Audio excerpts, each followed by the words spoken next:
ओम शांति। अॼु जी मिली तारीख़ आहे 25/6/2024। अॼु व्यक्त बामदादा जो रिवाइज़ कोर्स 4/11/2001। अॼु बापदादा जो वंदा सत्यवादी ठहो, समय प्रमाण रहम दिल ठही, बेहद जी वृत्ति दृष्टि और कृति ठाहिण जे दृढ़ संकल्प जा दीप जलायो। सत्यवादी ठहो ऐं समय प्रमाण रहमदिल ठही, बेहद जी वृत्ति दृष्टि ऐं कृति ठाहिण जे दृढ़ संकल्प जो दीप जलायो। अॼु प्यार जे सागर बाप दादा पंहिंजे अति प्यारे सिकील ते मिठे मिठे ॿारनि सां मिलन मल्हाइण आया आहिनि। तव्हां सभु बि मिलन मल्हाइण आया आहियो न, भॼी भॼी करे आया आहियो न। त बाप दादा बि ॿारनि सां मिलन मल्हाइण लाइ भॼी भॼी करे आया आहिनि।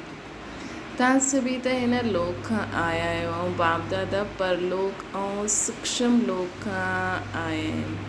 त सभिनि खां दूर खां केरु आयो आहे? केरु दूरदेशी आहे? डबल फॉरनर्स दूरदेशी आहिनि? न, सभिनि खां दूर सां दूरदेशी त बाप ई आहे। बाप दादा त हिन सॼे डबल विदेशी हिन बारी डबल विदेशी व भारतवासी ॿारनि जी हिकु ॻाल्हि ते ॾाढो नाज़ आहे बाप दादा खे। वो कहिड़ी ॻाल्हि आहे चवां? विशेष डबल विदेशी ॿारनि जी हिमत ॾिसी बाप दादा खे नाज़ आहे कि कहिड़ी बि परिस्थिति में बाप सां मिलण लाइ पहुची विया। ड्रामा खेल बि ॾेखारियईं, लेकिन बाप ऐं ॿार जे मिलन खे ड्रामा में रोके न सघंदा आहिनि। त ईअं हिमत वारे ॿारनि ते बाप दादा विशेष वरदाननि जी वर्षा था करनि। अॼु हिन घड़ी जो भी वरदान चाहे वो वरदान मिलंदो, सहज मिलंदो। लेकिन हिन वरदान खे रोज़ अमृत वेले ऐं कर्म योगी स्थिति में बार बार दिल में यादि करणो, दिल शिकस्त न थियणो आहे। वरदान प्राप्त आहे सिर्फ़ जीअं स्थूल नैननि जे विच में निरंतर बिंदी चमकदी आहे न, ईअं सदा नैननि में बाप दादा बिंदी खे समाए करे रखणो आहे।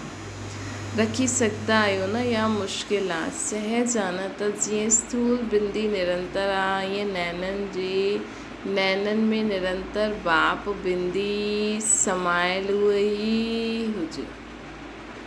समाए वरितो, फिट थी वियो, निखरी त न वेंदो न। अगरि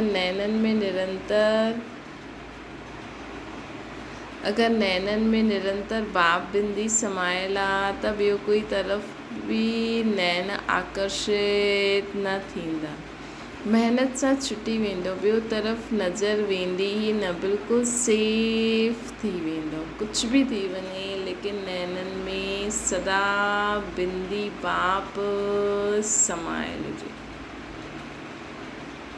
सदा नैननि में समायल वो हूंदो त दिल में बि उहो ई समायल वो हूंदो न। त दिल में व नैननि में समाइण जी विधि आहे बाप दादा साहिब खे राज़ी करणो आहे। सदा बाप दादा खे पंहिंजे दिल में ऐं नैननि में समाइण जो तरीक़ो छा आहे? बाप दादा साहिब खे सदा राज़ी करणो आहे। त साहिब राज़ी आहे, बाबा राज़ी कॾहिं थींदा आहिनि? सदा सचे ॿारनि ते बाबा सदा राज़ी रहंदा आहिनि। तव्हां सम्झंदा आहियो बाप दादा साहिब असांजे मथां राज़ी आहे? केतिरो % राज़ी आहे? कंहिं चई 95, कंहिं चई 75। आफ़रीन आहे। बाप दादा खे राज़ी करणु ॾाढो सहज आहे। बाप दादा खे राज़ी करण जो साधन आहे सची दिलि। सची दिलि ते साहिब राज़ी। हर कर्म में सत्यवादी, सत्यता महानता आहे। जो सच्ची दिलि वारा आहिनि उहे सदा संकल्प वाणी कर्म में संबंध संपर्क में राजयुक्त हूंदा आहिनि। अर्थात राज के समझ करण वारा, हलण वारा। ऐं असां केसि ताईं राजयुक्त आहियूं हुनखे परखण जी निशानी आहे। अगरि राज ॼाणंदा आहियो त उहो कॾहिं बि पंहिंजी स्वस्थिति सां नाराज़ न हूंदो। अगरि उहो राज ॼाणंदो आहे न त उहो कॾहिं बि स्वस्थिति सां नाराज़ न थींदो। मतिलबु हुनजी आत्मिक स्थिति कहिड़ी बि हुजे, त उहो राज ॼाणंदो आहे मुंहिंजी स्थिति छो आहे न। कॾहिं कॾहिं कंहिंखे बीमारी थींदी आहे त माण्हू मञंदा ई न आहिनि कि असां पाप कया आहिनि। ये असांजी पापनि जो बोझ असां ते जेको आहे उहो असां चुकतूं था करूं। त असां स्वस्थिति जेकी बि आहे असांजी, जो बि आहे एट प्रेज़ेंट, हुनखे मञो ऐं हुन रीति पुरुषारत करो त उहो कॾहिं बि पंहिंजी स्वस्थिति सां नाराज़ न थींदो। जेको राज़ ॼाणंदो, मतिलबु मूं में एतिरी शक्ति आई आहे, अञा ॿी धारण करणी आहे, अर्थात कॾहिं दिलि शिकस्त न थींदो। ऐं संकल्प में बि, वृत्ति में बि, स्मृति में बि, दृष्टि सां बि कंहिंखे नाराज़ न कंदो। पंहिंजे संकल्प में बि, वृत्ति में बि, दृष्टि में सां बि, वृत्ति सां, दृष्टि सां, स्मृति सां कंहिंखे बि नाराज़ न कंदो, है न। छो जी उहो सभिनि खे उहो पंहिंजे स्वभाव संस्कार खे ॼाणण वारो राजयुक्त आहे। छो जी उहो सभिनि जे ऐं पंहिंजे स्वभाव संस्कार खे ॼाणण वारो राजयुक्त आहे। हुनखे पतो आहे मुंहिंजो बि अहिड़ो संस्कार आहे, अञा वियो न आहे, ऐं हिन जो बि अहिड़ो संस्कार आहे, त जो बि परिस्थिति ईंदी, जो बि ॻाल्हि हूंदी, उहो हुन में नाराज़ न थींदो। कंहिंजे प्रति बि हुनजी दृष्टि ख़राबु, हुनजी दृष्टि में, वृत्ति में केर बि ख़राबु न हूंदो। हुनखे पतो आहे हुनजा अहिड़ा स्वभाव संस्कार, उहा आत्मा पंहिंजे स्वभाव संस्कारनि जे वश आहे। त बाबा अॼु असांखे चवनि था कि सदा संकल्प, वाणी, कर्म, संबंध, संपर्क में राजयुक्त, जो सच्ची दिलि वारो हूंदो न, वो पंहिंजे संकल्प, वाणी, कर्म, संबंध, संपर्क में राजयुक्त हूंदो, अर्थात हर राज खे सम्झण वारो हूंदो। केसि ताईं असां राजयुक्त आहियूं, हुनखे परखण जी निशानी छा आहे, असां में राजयुक्त जो गुण आहे या न आहे, उहा असां राज खे सम्झण वारा आहियूं न आहियूं। हुनजी निशानी आहे कि असां कॾहिं बि पंहिंजी स्वस्थिति सां नाराज़ न थींदासीं, कॾहिं बि दिलि शिकस्त न थींदासीं। संकल्प में, वृत्ति सां, दृष्टि, स्मृति सां कंहिंखे बि नाराज़ न कंदासीं। छो जी उहो सभिनि खे उहा पंहिंजे स्वभाव संस्कार खे ॼाणण वारो राजयुक्त आत्मा हूंदी। त बाप खे राज़ी करण जी विधि आहे राजयुक्त हलणु, ऐं राजयुक्त अर्थात न पंहिंजे अंदरि नाराज़गी जे, न ॿियनि सां। उहो ख़ुदि सां बि संतुष्ट हूंदो, ॿियनि सां बि संतुष्ट हूंदो। बसि सिंपल ॻाल्हि इहा आहे। छो जो उहो हर ॻाल्हि खे सम्झण वारो हूंदो। सदा समय अनुसार पंहिंजी मन बुद्धि खे स्वप्न ताईं बि सदा शुभ ऐं शुद्ध रखो। नहीं, पंहिंजे सपने में बि कंहिंजे लाइ ख़राबु ॻाल्हि न हुजे कि अहिड़ी आहे, अहिड़ी आहे, अहिड़ी आहे। सभु पंहिंजे पंहिंजे ठीकु पार्ट वॼाइनि था। कई बार रुअल ध्यान में चईंदा आहिनि बाप दादा त शक्ति ॾींदा आहिनि, लेकिन समय ते शक्ति यूज़ न थींदी आहे। बाप दादा विशेष सभु ॿारनि जी साथी हुजण जे संबंध सां विशेष अहिड़े समय ते एक्स्ट्रा शक्ति ॾींदा आहिनि। छो? बाप ज़िम्मेवार आहे ॿारनि खे संपन्न ठाहे साथ वठी हलण लाइ। त बाप पंहिंजी ज़िम्मेवारी विशेष अहिड़े समय ते निभाईंदा आहिनि, लेकिन कॾहिं कॾहिं ॿारनि जे मन जी कैचिंग पावर जो स्विच ऑफ हूंदो आहे। त बाप छा करे? बाप त बि स्विच ऑन करण जी, खोलण जी कोशिशि कंदा आहिनि, लेकिन टाइम लॻी वेंदो आहे। हिन करे जॾहिं पोइ स्विच ऑन थींदो आहे त चईंदा आहिनि करिणो त न खपे, लेकिन थी वियो। त सदा पंहिंजे मन जी कैचिंग पावर, जेके बाप चईंदा आहिनि टचिंग, ऐं हुन टचिंग ऐं कैचिंग पावर जो स्विच ऑन रहे। माया कोशिशि कंदी आहे ऑफ करण जी, सेकेंड में ऑफ करे हली वेंदी आहे। हिन करे अहिड़ो समय नाज़ुक ईंदो वेंदो। हाणे थियणो आहे ॿियो। ड्रिजदा त न आहियो न। बाप दादा पहिरियों बि चयईं कि तव्हां सभिनि वर्ष छो मल्हायो? कहिड़ो वर्ष मल्हायो? संस्कार सां संसार परिवर्तन करण जो पको आहे न। मल्हायो न या भुलिजी वियो। पंहिंजे संस्कार सां पूरे संसार जो परिवर्तन। न असांजा संस्कार परिवर्तन थी विया त असांजी दृष्टि वृत्ति बोलचाल सभु परिवर्तन थी वेंदो, त दुनिया ई परिवर्तन थींदी। माण्हू चवंदा आहिनि न मुंहिंजी दुनिया ई मुंहिंजो इहो परिवार आहे, इहो आहे, मां आहियां, त मां ई परिवर्तन थी वियमि त संसार बि परिवर्तन थी वियो। संस्कार सां संसार परिवर्तन जो आहे पको आहे न, मनायो आहे न, या भुलिजी विया आहियो? मनायो था जो त जॾहिं ॿारनि संसार परिवर्तन जो पको संकल्प कयो आहे त प्रकृति बाप सां पुछंदी आहे कि मां तयारी करां। जॾहिं ॿारनि पंहिंजे संस्कार सां संसार परिवर्तन करे छॾियो त प्रकृति चवंदी आहे मां तयारी करां सफ़ाई करण जी। लेकिन सफ़ाई करण वारा जो निमित्त आहिनि उहे चवंदा आहिनि, चवंदे चवंदे सोच में पइजी वेंदा आहिनि, दुविधा में अची वेंदा आहिनि, करूं या न करूं, जल्दी करूं धीरे सां करूं त मां छा करां। प्रकृति पुछंदी आहे बाबा खां, त बाप दादा प्रकृति खे छा जवाबु ॾींदो? डबल विदेशी चओ थोरो इंतज़ारु करे, ईअं चवनि था डबल विदेशी। इहे त ठीकु न आहे। अगरि डबल विदेशी इंतज़ारु कंदा त पोइ प्लेन न मिलंदो। हाणे त प्लेन मिलियो, सुम्ही सुम्ही आया आहियो न प्लेन में, आराम सां अची वियो न। सॼी सभा मां कंहिंखे बि अचण में मुश्किल थी, हथु उठायो, हिकु चईं असांजो प्लेन हिकु बार वापसि हली वियो। त बाप दादा चईं टाइम ते त पहुची वियो न। इहे हिमत जी ॻाल्हि आहे, जो थोरो ड्रिॼिया त वेही रहिया। तव्हां माण्हुनि दृढ़ संकल्प कयो वञिणो ई आहे त पहुची वियो, सिर्फ़ु हिकु जो प्लेन लोटियो न, उनजी कोई ॻाल्हि कोन्हे, पोइ बि सुठो मिलंदो। हाणे अॻियां त प्रकृति खे सफ़ाई करण वारनि खे सोच में न विझिणो आहे, सोच में न विझो। छो जी हाणे अॻियां त प्रकृति खे सफ़ाई करण वारनि खे सोच में न विझो। छो जी स्थापना वारा हाणे बि कॾहिं कॾहिं सोच में पइजी वेंदा आहिनि, छा करूं, ईअं करूं, न करूं।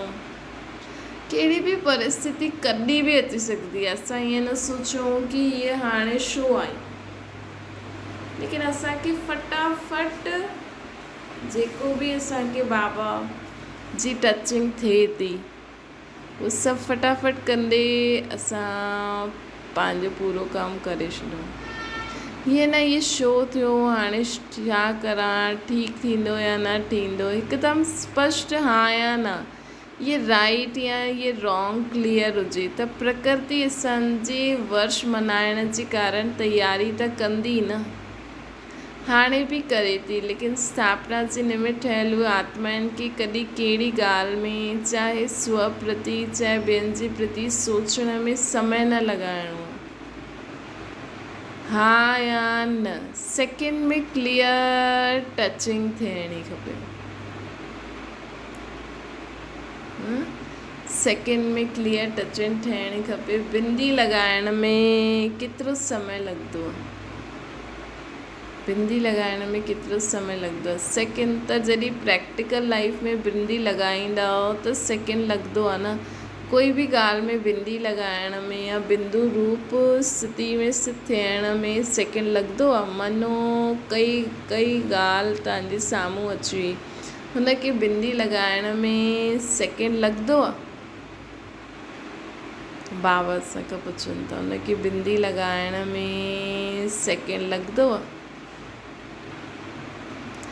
इहे त चऊं था, इहे त चए थी सेकेंड लॻंदो आहे, मतिलबु कोई चईंदो हूंदो। त बाबा पुछनि था पांडव जो सेकेंड लॻंदो आहे? कॾहिं कॾहिं पांडव त कंहिं चए कॾहिं कॾहिं पांडवनि खे बिंदी लॻाइण में टाइम लॻंदी आहे। इहे त चवनि था सेकेंड लॻंदो आहे। हुते कोई कुमारी चईंदी हूंदी त बाबा चई शक्तियुनि में शक्ति आहे, पांडव सोच में हली आहे।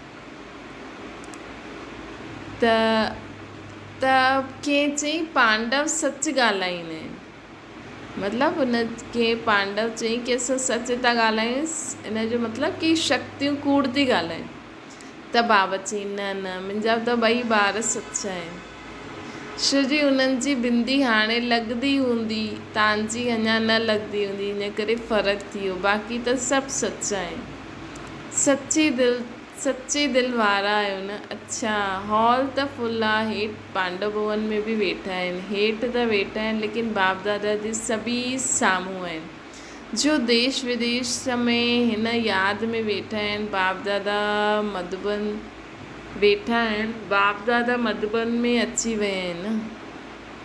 जो देश विदेश में हिन यादि में वेठा आहिनि उहे बि बाप दादा जे साम्हूं अची विया आहिनि। पंहिंजी दूरदेशी दृष्टि दूरबीन सां ॾिसनि था त उहे बि हाणे बाबा जे साम्हूं आहिनि कि कीअं दूर वेठे मन सां मधुबन में ई आहिनि। अहिड़ी असांजे हिन साकार वतन में इहे साधन त हेठि मथे थी विया आहिनि, लेकिन आध्यात्मिक दूरदृष्टि दूरादेशी दृष्टि कॾहिं ख़राबु न थी सघंदी आहे। साकार साधन त बि ख़राबु थी सघंदा आहिनि, लेकिन दूरादेशी दृष्टि कॾहिं ख़राबु न थी सघंदी आहे।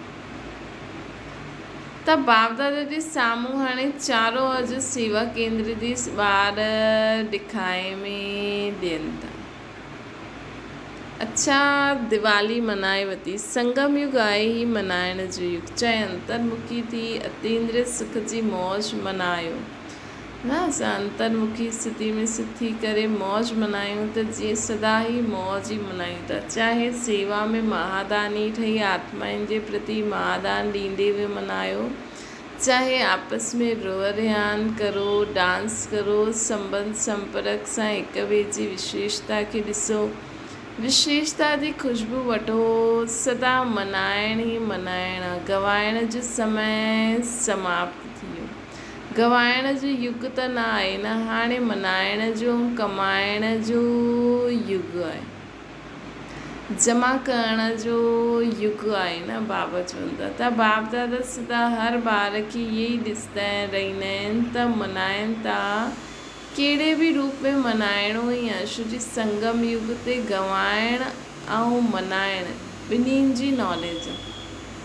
हिन करे गवाइण खां पोइ मनाइण जो महत्व थींदो आहे।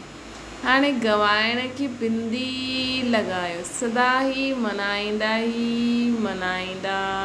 रहो।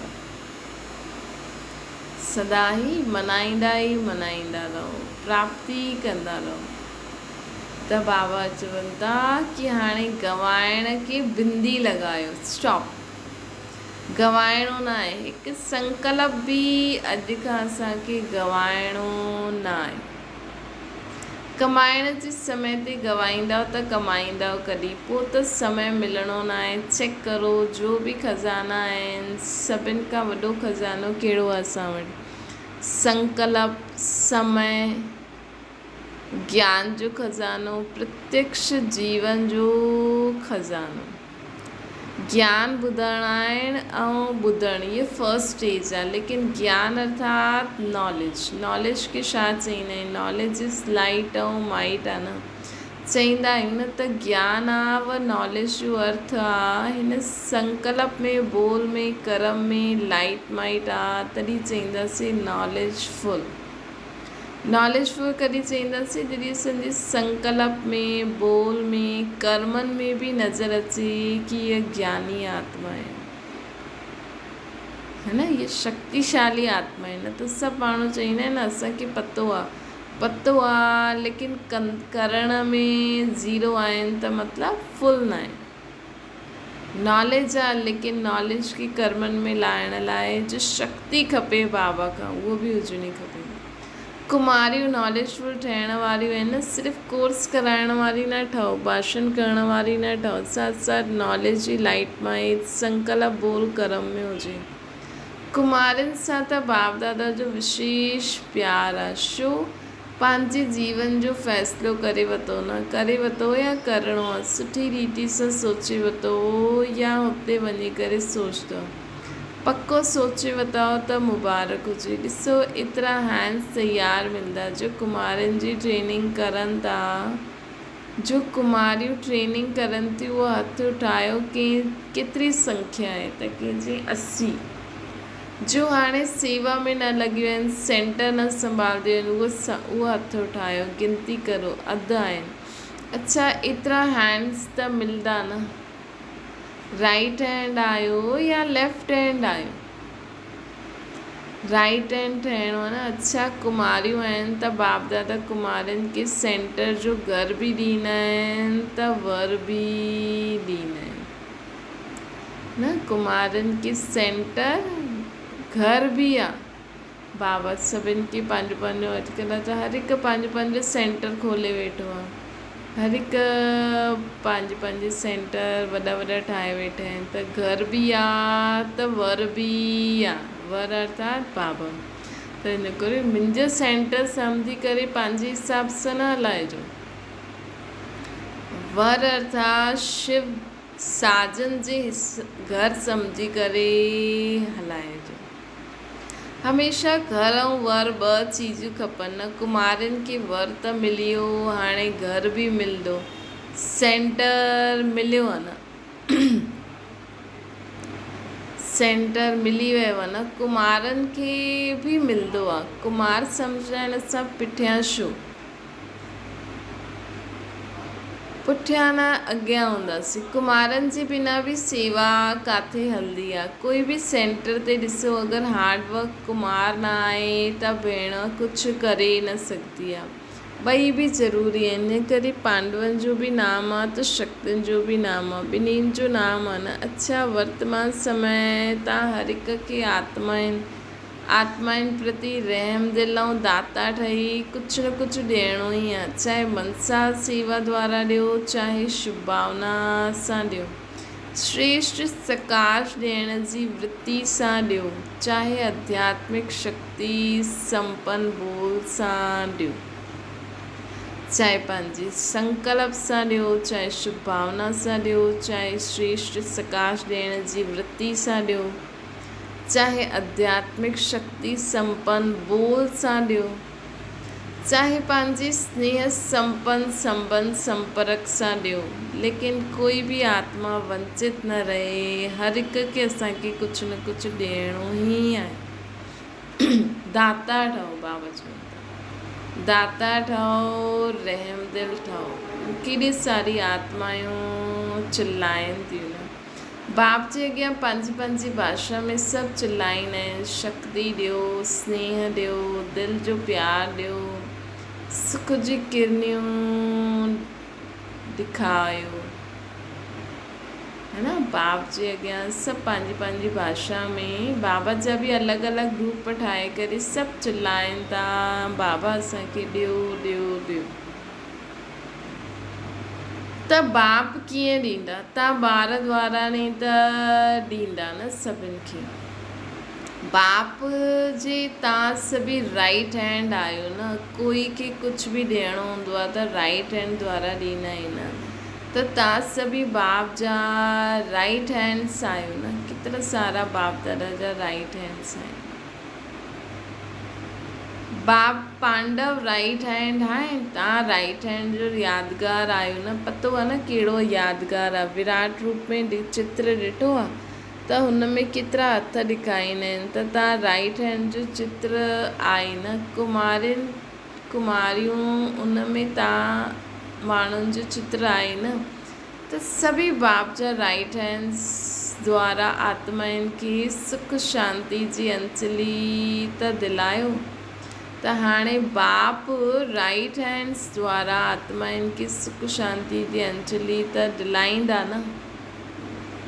इन करे बाबा चईंदा आहिनि न, सदा मूंखे यादि करो। अगरि असां सदा बाप खे यादि करे सचा थी वेंदासीं त असां द्वारा बाबा पूरी विश्व जी आत्माउनि खे लाइट माइंड ॾींदा आहिनि। वीचारनि खे अंजलि बि न ॾींदा हुआ। छा केतिरा तड़पनि था। हाणे सभी हद जी ॻाल्हियुनि सां ऊचा थी वञो।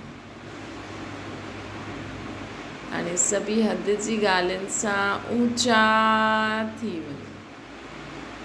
हद जी ॻाल्हियुनि में, हद जे संस्कारनि में समय न गवायो। बाप दादा अॼु बि सभी ॿारनि खे, चाहे हिते वेठा आहिनि, चाहे सेंटर ते वेठा आहिनि, चाहे देश में चाहे विदेश में वेठा आहिनि,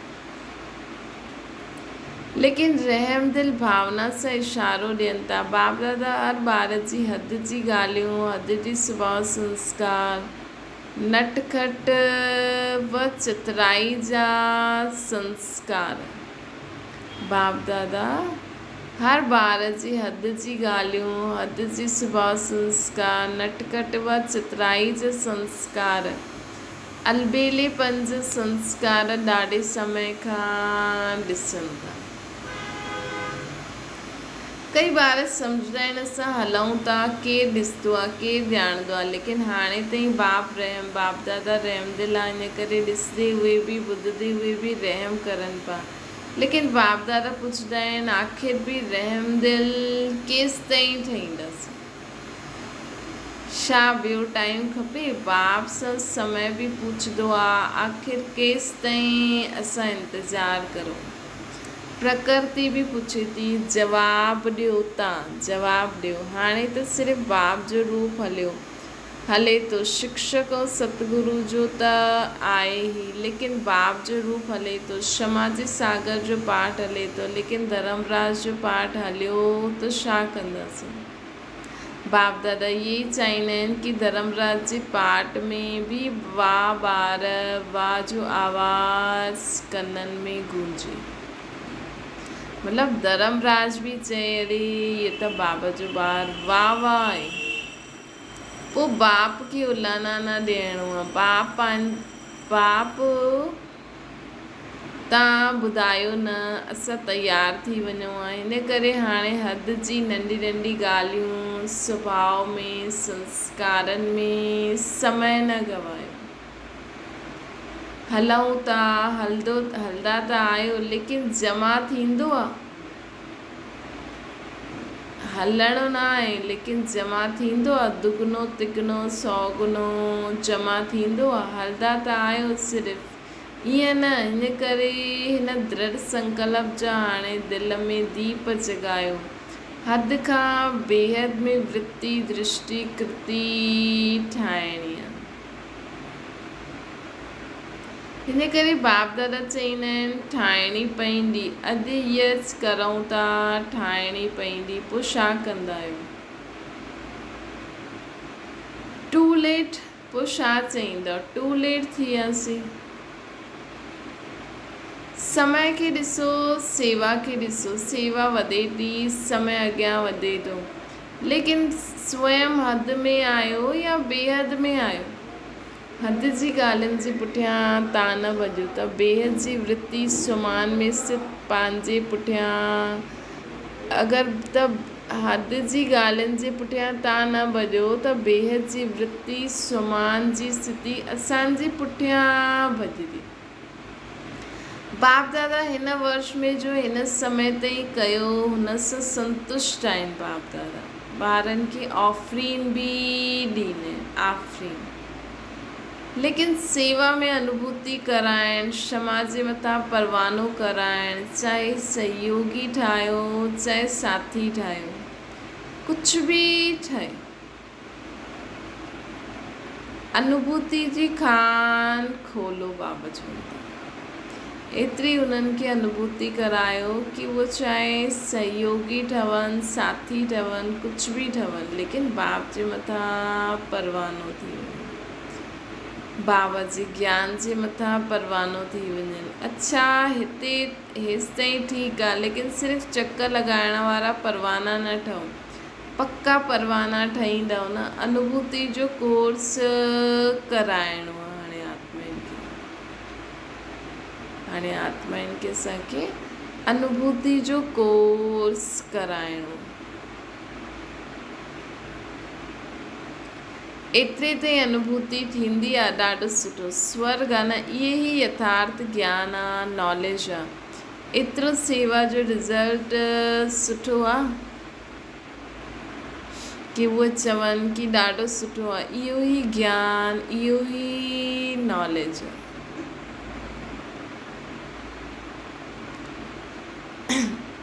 त इहा सेवा जी रिज़ल्ट सुठी आहे। हाणे अनुभूति स्वरूप ठही अनुभव करायो। अनुभव करण वारा अर्थात बाप सां डायरेक्ट संबंध रखण वारा। अहिड़ी अनुभवी परवाना तयारु करो। सहयोगी ठाहिणो आहे न, हुनजी मुबारक आहे, ॿियो ठाहियो। इहे स्थान आहे, हितां खां ई प्राप्ति थी सघंदी आहे। एतिरे ताईं बि मञंदा आहिनि, लेकिन बाप सां गॾु जरा सो कनेक्शन त जोड़ो जो क्षमा जे पुठियां भॼंदा रहो, है न। माण्हुनि खे सुठो त लॻंदो आहे, सोचंदा आहिनि कि इहे ई स्थान आहे जिते प्राप्ति थी सघंदी आहे, लेकिन बाप सां कनेक्शन न जुटियो त पोइ क्षमा जे पुठियां भॼंदा न आहिनि।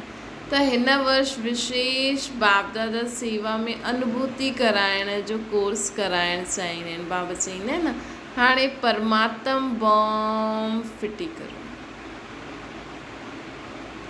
बाप दादा कॾहिं कॾहिं चईंदा आहिनि न कि हाणे परमात्म बॉम्ब फिटी करो। इन सां ई साक्षात्कार बि थींदो, साक्षात बाप प्रत्यक्ष थी वेंदा। साक्षात बाप प्रत्यक्ष थी वेंदा। ॿुधियो छा करिणो आहे, प्लान मिलियो आहे, हाणे हिन वर्ष जे रिज़ल्ट ॾिसंदासीं। अॼु दादी डे बि आहे न, त वैसे त बाप दादा चईंदा आहिनि न, त इहे बि सम्झो कि हाणे अॼु दादी डे ॾींहुं बाप दादा असांखे इहे चवनि था कि हाणे बाप दादा कहिड़ी रिज़ल्ट ॾिसंदा, केतिरो असां आत्माउनि खे अनुभूति कराए क्षमा जे पुठियां परवानो ठाहियूं था। अच्छा, चारो अॼु अति प्यारा बाप दादा जे दिल तख़्त नशीन श्रेष्ठ आत्माउनि खे सदा हद जे सुभाउ संस्कार परिवर्तन करण वारा बेहद जे परिवर्तक आत्माउनि खे सदा हिकु सेकेंड हिकु संकल्प बि व्यर्थ न गवाइण वारा जमा करण वारा तीव्र पुरुषार्थी ॿारनि खे सदा रहम दिल ठही, दाता ठही, हर आत्मा खे, चाहे ब्रह्मण आत्मा आहे चाहे प्यासी आत्मा आहिनि, कि कुझु न कुझु अंजलि ॾियण वारा, सकाश ॾियण वारा, अहिड़ी वॾी दिलि रखण वारे बाप दादा अहिड़ी वॾी दिलि रखण वारे ॿारनि खे बाप दादा जो यादि प्यार, गुड मॉर्निंग ऐं नमस्ते। असांजी बि माता पिता बाप दादा खे यादि प्यार, गुड मॉर्निंग ऐं नमस्ते। वरदाना उमंग उत्साह सां विश्व कल्याण जी जिम्मेवारी निभाइण वारा आलस्य अलबेलेपन सां मुक्त ठहो। चाहे नया आहियो चाहे पुराणा आहियो, ब्रह्मण माना विश्व कल्याण जी जिम्मेवारी। जॾहिं कोई बि जिम्मेवारी हूंदी आहे त तीव्र गति सां पूरी कंदा आहिनि, जिम्मेवारी न हूंदी त अलबेला रहंदा। जिम्मेवारी आलस्य अलबेलोपन समाप्त करे ॾींदी आहे। उमंग उत्साह वारा अथक हूंदा आहिनि, उहे पंहिंजे चहिरे ऐं चलन द्वारा ॿियनि खे बि उमंग उत्साह, ॿियनि जो बि उमंग उत्साह वधाईंदा रहंदा आहिनि। स्लोगन आहे, समय प्रमाण शक्तियुनि खे यूज़ करणु माना ज्ञानी योगी तू आत्मा। समय प्रमाण असां पंहिंजी शक्तियुनि खे यूज़ करे कार्य में सफलता प्राप्त करूं, हिनखे चइबो आहे ज्ञानी योगी तू आत्मा। अच्छा, ओम शांति। बाबा खे यादि करो।